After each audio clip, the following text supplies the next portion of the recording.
بسم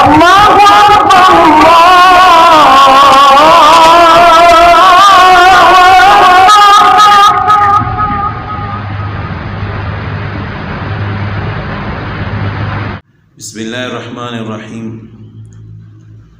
حضرت عمر بن خطاب رضی اللہ تعالیٰ عنہ سے روایت ہے، فرماتے ہیں کہ رسول اللہ صلی اللہ علیہ وسلم نے ارشاد فرمایا، ما منکم من احد یتوضأ فیبلغ الوضوء ثم یقول اشہد ان لا الہ الا اللہ وان محمدا عبدہ ورسولہ الا فتحت له ابواب الجنۃ الثمانیۃ یدخل من ایہا شاء۔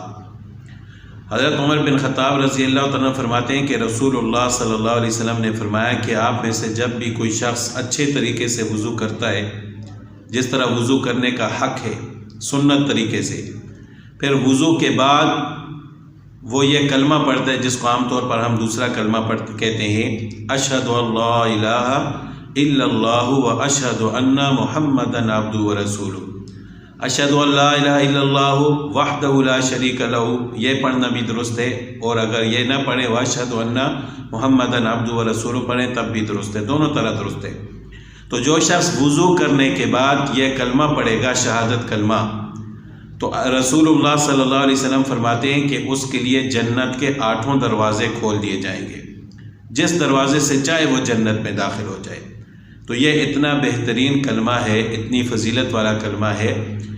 تو جو شخص وضو کے بعد اس کلمے کو پڑھے گا، اللہ تعالیٰ قیامت کے دن اس کو اجازت دیں گے کہ جس دروازے سے بھی جنت میں داخل ہونا چاہو داخل ہو جاؤ۔ لیکن اس کے لیے وضو کے بعد اٹھ کر قبلے کی طرف منہ کر کے انگلی کھڑی کرنا، یعنی شہادت کی انگلی کھڑی کرنا یہ ضروری نہیں ہے۔ عام طور پر لوگ اس کا بھی اہتمام کرتے ہیں، یہ ضروری نہیں ہے، بس زبان سے شہادت دینا کافی ہے۔ اور یہاں پر حدیث میں بھی صرف پڑھنے کا ذکر ہے، ہاتھ کو اٹھانا، انگلی اٹھانا یا قبلے کی طرف منہ کرنا اس کا ذکر نہیں ہے۔